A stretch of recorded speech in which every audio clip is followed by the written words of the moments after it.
The Masque of the Red Death by Edgar Allan Poe. Read by Patrick Malahide. The Red Death had long devastated the country. No pestilence had ever been so fatal or so hideous. Blood was its avatar and its seal, the redness and the horror of blood. There were sharp pains and sudden dizziness, and then profuse bleeding at the pores with dissolution.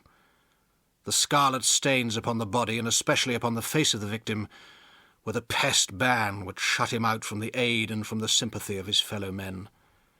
And the whole seizure, progress, and termination of the disease were the incidents of half an hour. But the Prince Prospero was happy and dauntless and sagacious. When his dominions were half depopulated, he summoned to his presence 1,000 hale and light-hearted friends from among the knights and dames of his court, and with these retired to the deep seclusion of one of his castellated abbeys. This was an extensive and magnificent structure, the creation of the prince's own eccentric yet august taste. A strong and lofty wall girdled it in.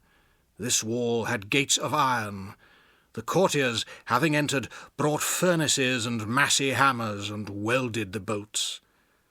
They resolved to leave means neither of ingress or egress to the sudden impulses of despair or of frenzy from within. The abbey was amply provisioned. With such precautions the courtiers might bid defiance to contagion. The external world could take care of itself.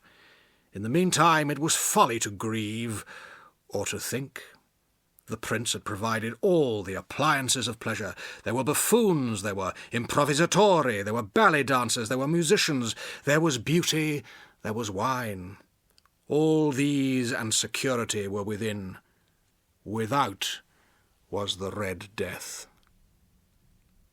It was toward the close of the 5th or 6th month of his seclusion, and while the pestilence raged most furiously abroad, that the Prince Prospero entertained his 1,000 friends at a masked ball of the most unusual magnificence.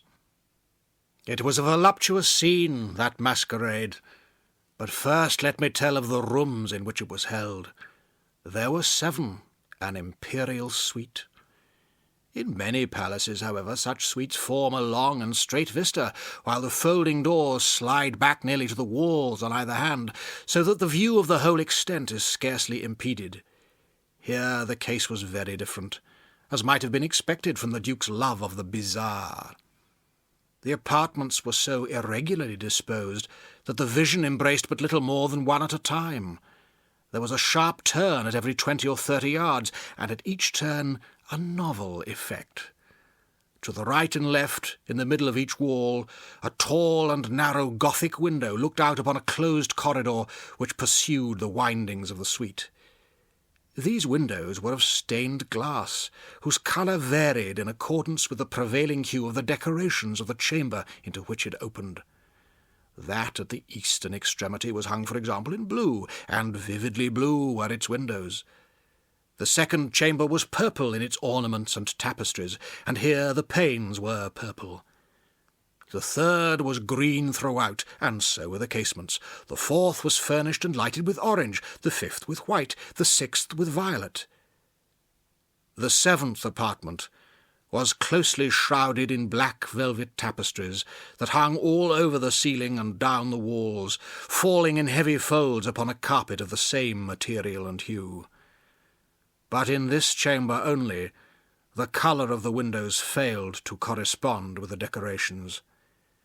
The panes here were scarlet, a deep blood colour. Now in no one of the 7 apartments was there any lamp or candelabrum amid the profusion of golden ornaments that lay scattered to and fro or depended from the roof. There was no light of any kind emanating from lamp or candle within the suite of chambers. But in the corridors that followed the suite there stood, opposite to each window, a heavy tripod, bearing a brazier of fire that projected its rays through the tinted glass and so glaringly illumined the room. And thus were produced a multitude of gaudy and fantastic appearances. But in the western or black chamber, the effect of the firelight that streamed upon the dark hangings through the blood-tinted panes was ghastly in the extreme, and produced so wild a look upon the countenances of those who entered, that there were few of the company bold enough to set foot within its precincts at all. It was in this apartment also that there stood against the western wall a gigantic clock of ebony. Its pendulum swung to and fro with a dull, heavy, monotonous clang, and when the minute hand made the circuit of the face and the hour was to be stricken, there came from the brazen lungs of the clock a sound which was clear and loud and deep and exceedingly musical, but of so peculiar a note and emphasis that at each lapse of an hour the musicians of the orchestra were constrained to pause momentarily in their performance to hearken to the sound. And thus the waltzers perforce ceased their evolutions, and there was a brief disconcert of the whole gay company. And while the chimes of the clock yet rang, it was observed that the giddiest grew pale, and the more aged and sedate passed their hands over their brows, as if in confused reverie or meditation. But when the echoes had fully ceased, a light laughter at once pervaded the assembly. The musicians looked at each other and smiled, as if at their own nervousness and folly, and made whispering vows each to the other that the next chiming of the clock should produce in them no similar emotion.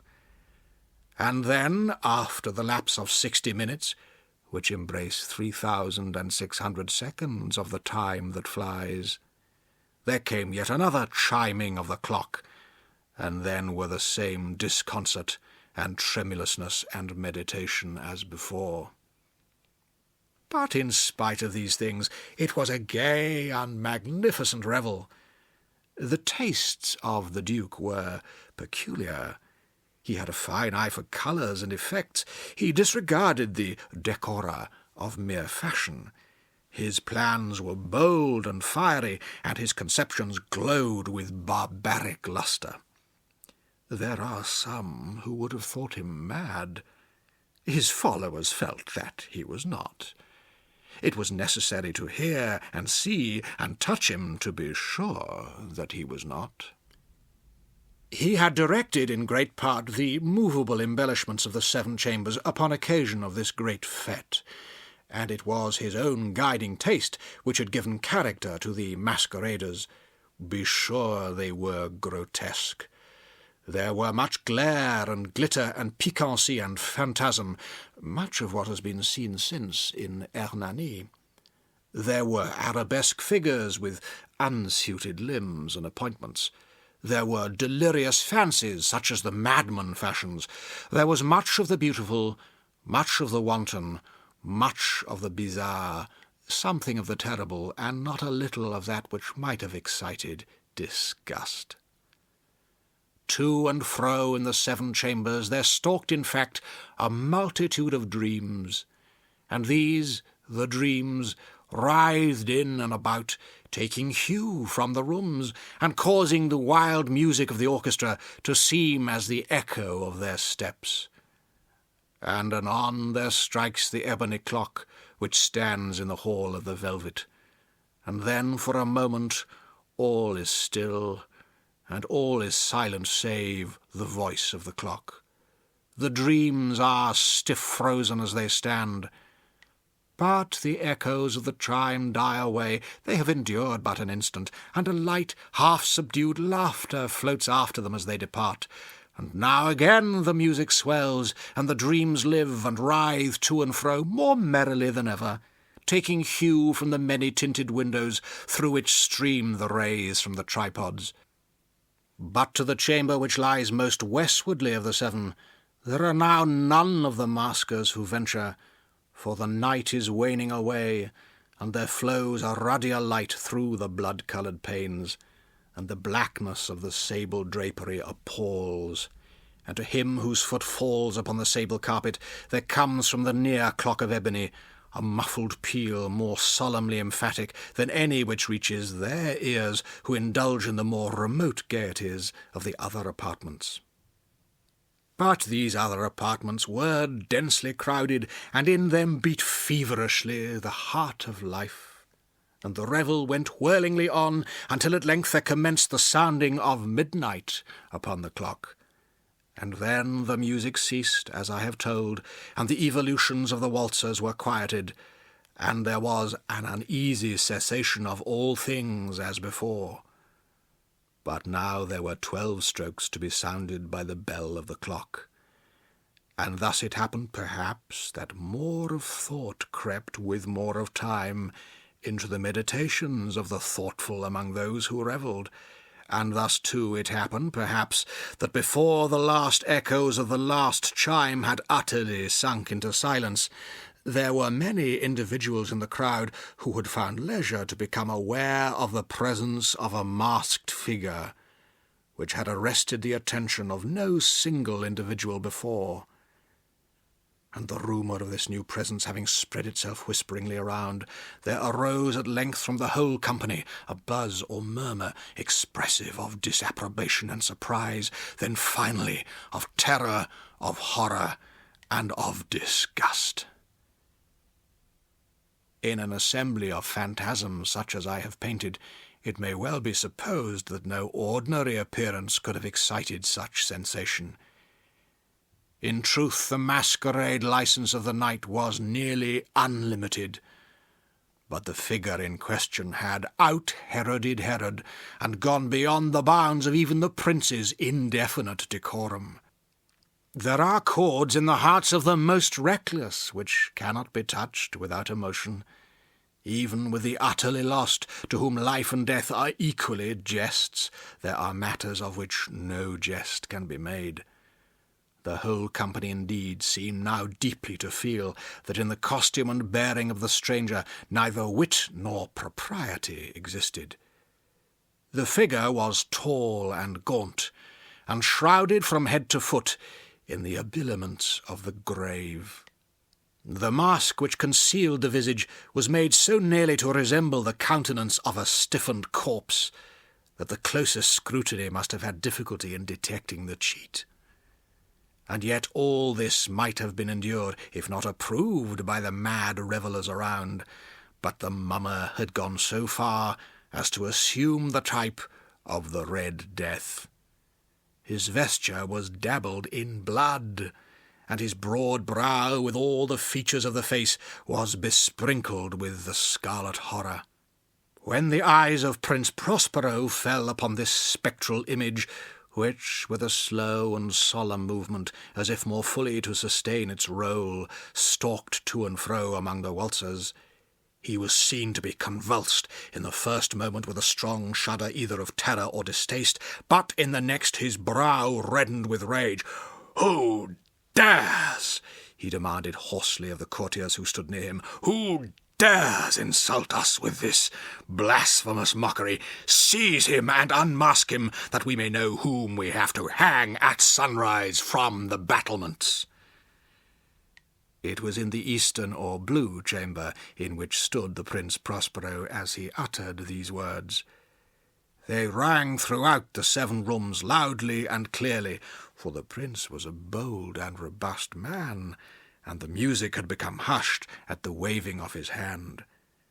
It was in the blue room where stood the prince, with a group of pale courtiers by his side.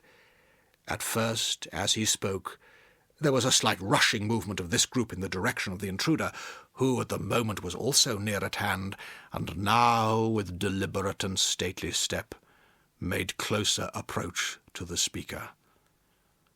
But from a certain nameless awe with which the mad assumptions of the mummer had inspired the whole party, there were found none who put forth hand to seize him, so that unimpeded he passed within a yard of the prince's person, and, while the vast assembly, as if with one impulse, shrank from the centres of the rooms to the walls, he made his way uninterruptedly, but with the same solemn and measured step which had distinguished him from the first, through the blue chamber to the purple, through the purple to the green, through the green to the orange, through this again to the white, and even thence to the violet, ere a decided movement had been made to arrest him. It was then, however, that the Prince Prospero, maddening with rage and the shame of his own momentary cowardice, rushed hurriedly through the 6 chambers, while none followed him on account of a deadly terror that had seized upon all. He bore aloft a drawn dagger, and had approached in rapid impetuosity to within 3 or 4 feet of the retreating figure, when the latter, having attained the extremity of the velvet apartment, turned suddenly and confronted his pursuer. There was a sharp cry, and the dagger dropped gleaming upon the sable carpet, upon which instantly afterwards fell prostrate in death the Prince Prospero. Then, summoning the wild courage of despair, a throng of the revellers at once threw themselves into the black apartment, and seizing the mummer, whose tall figure stood erect and motionless within the shadow of the ebony clock, gasped in unutterable horror at finding the grave cerements and corpse-like masque which they handled with so violent a rudeness untenanted by any tangible form. And now was acknowledged the presence of the Red Death. He had come like a thief in the night, and one by one dropped the revellers in the blood-bedewed halls of their revel, and died each in the despairing posture of his fall. And the life of the ebony clock went out with that of the last of the gay, and the flames of the tripods expired, and darkness and decay and the Red Death held illimitable dominion over all.